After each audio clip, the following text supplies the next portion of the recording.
Dear friends, welcome to another episode of my video lectures series on MIT approach to scientific homeopathy. I invite all of you to view my other videos also in this series on my YouTube channel MIT Homeopathy. Today I am talking about one of the most discussed and most controversial topic in homeopathy, the issue of homeopathic aggravations. By the way, as all of us know, everything related with homeopathy are naturally controversial. There is an existing criticism from so-called classical homeopaths that MIT do not address the issue of homeopathic aggravations properly, or MIT is ignoring the issue altogether. Maybe, obviously, those classical friends could not understand, or they do not agree with the stand of MIT on this topic also, as they never agree with MIT as a whole. MIT has its own well-founded rational explanations about the phenomenon known as homeopathic aggravations. We see this phenomenon from a different angle, an angle different from what you have been taught in your classrooms and academic textbooks. That is all. It is true that in many instances homeopathic experience certain types of exacerbations of existing symptoms or emergence of new symptoms after administration of homeopathic medicines. And homeopaths are taught to believe that this phenomenon is due to medicinal aggravations caused by harmful actions of drugs we prescribed, and it is due to wrong prescriptions. Some others consider it happening as part of curative process due to exact prescriptions and welcome it as positive indication. To follow what I say here regarding homeopathic aggravation, first of all you should have a basic understanding of MIT approach to homeopathy. According to MIT, homeopathic potentization involves a process of molecular imprinting in water alcohol supramolecular matrix using drug molecules as templates, by which the three-dimensional spatial conformations of drug molecules are imprinted into the imprinting medium. Post-Avogadro diluted drugs or potencies above 12C will not contain any original drug molecules but molecular imprints only. These molecular imprints work as therapeutic agents by acting as artificial binding pockets for disease-causing molecules, binding to them and deactivating them. Most important point to be notified here is that molecular imprints cannot interfere in the normal interactions between biological molecules and their natural ligands, and hence cannot modify normal biochemical processes being part of vital processes. This is why MIT says drugs potentized above 12C are 100% safe even if used without indications, and they cannot produce any harmful effect in the organism.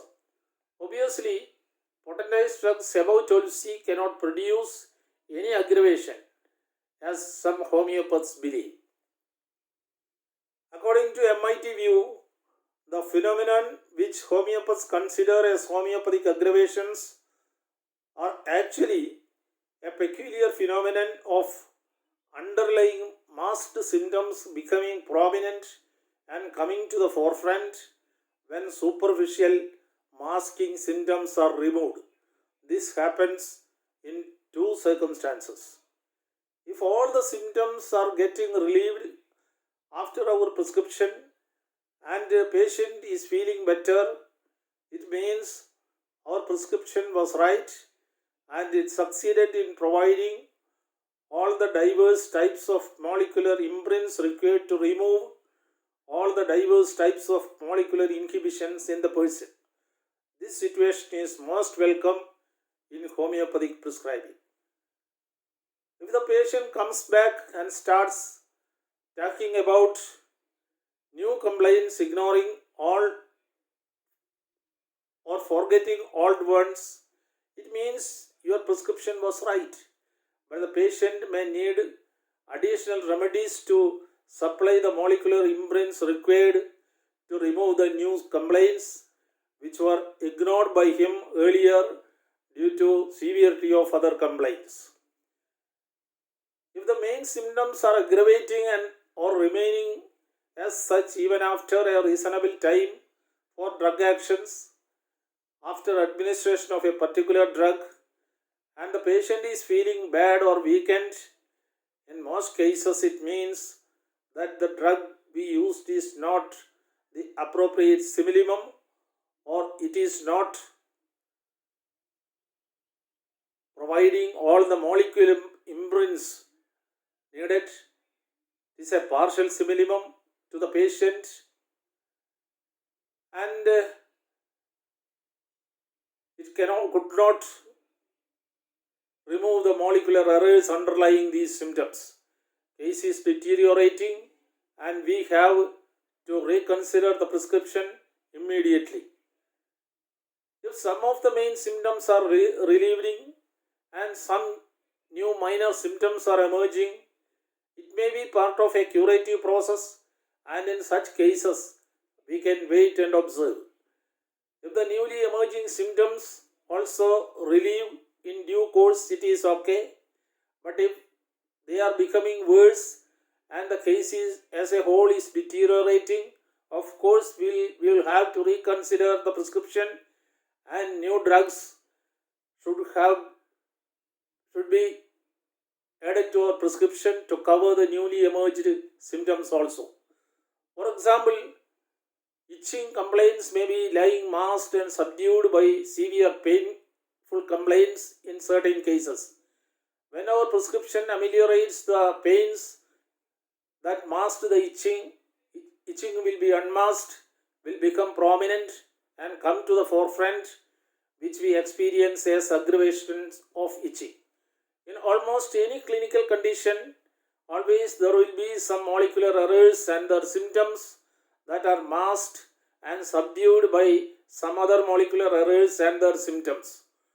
Only way to avoid this kind of unmasking of symptoms is to ensure that our prescription contains all the diverse types of molecular imprints required to remove all the diverse types of molecular errors that exist in the patient.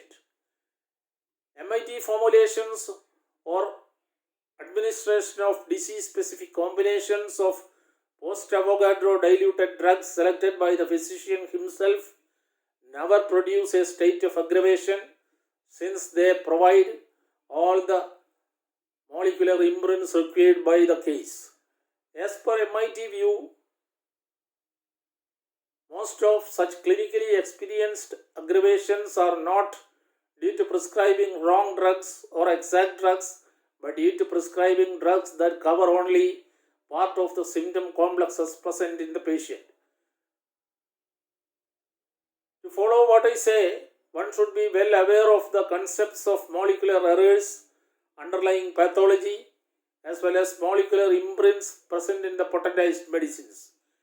As per our view, an individual will be having multitudes of molecular errors caused by binding of diverse types of pathogenic molecules in different biological molecules.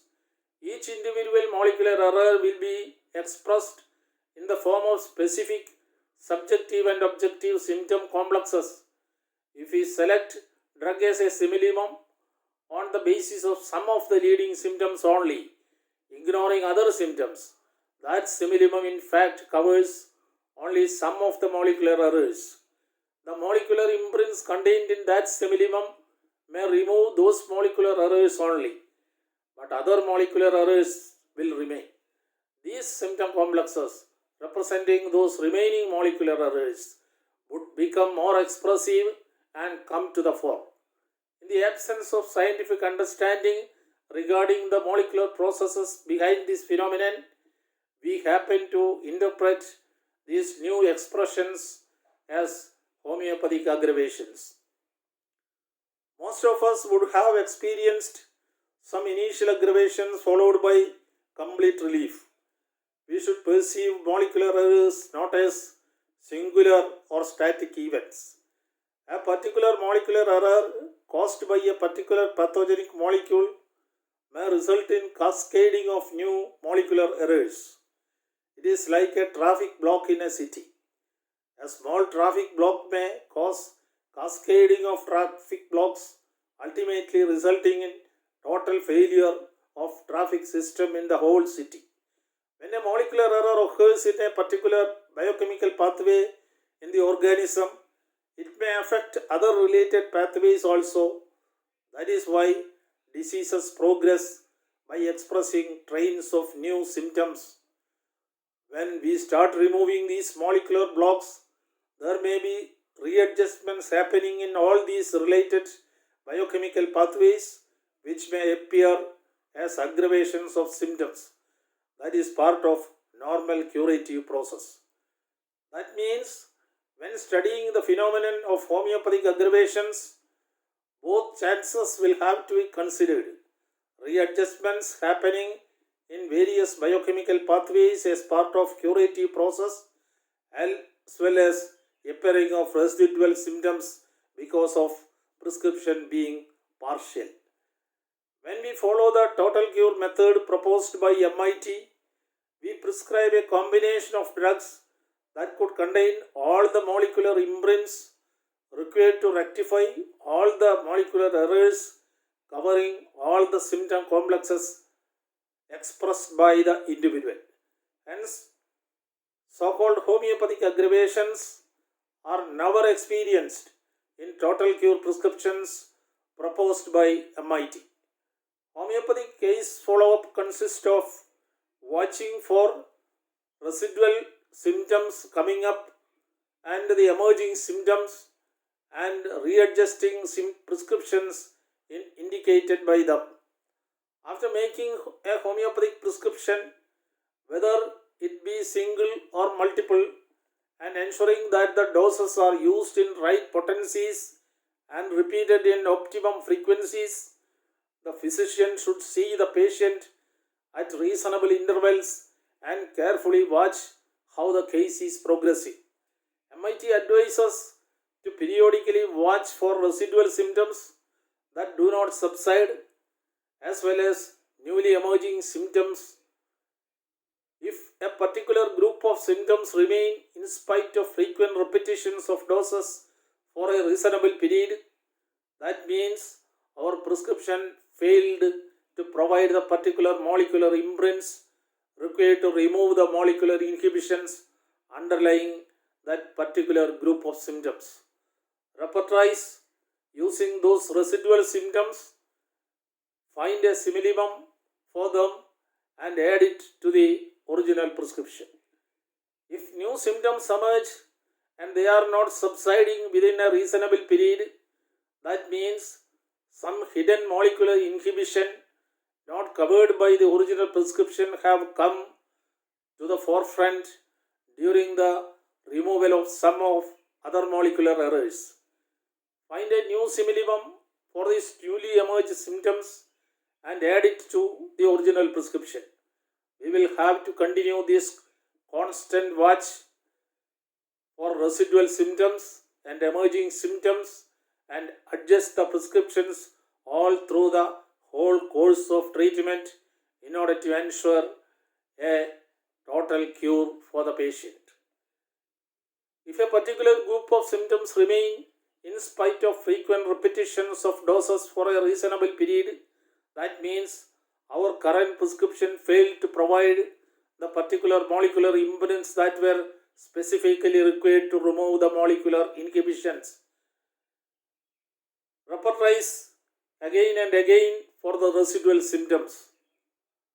Please note, combinations of post-Avogadro diluted homeopathic drugs have special advantages in treatment so that the aggravation due to drugs can be checked. Side effects of the medicines can be abated, quick and uneventful recovery can be ensured in a much shorter time. This is the essence of MIT approach to issue of medicinal aggravations. Hope I have explained the issue of MIT approach to the issue of aggravations properly. Thank you for listening, and I will be back with another video on another aspect of MIT approach. Goodbye.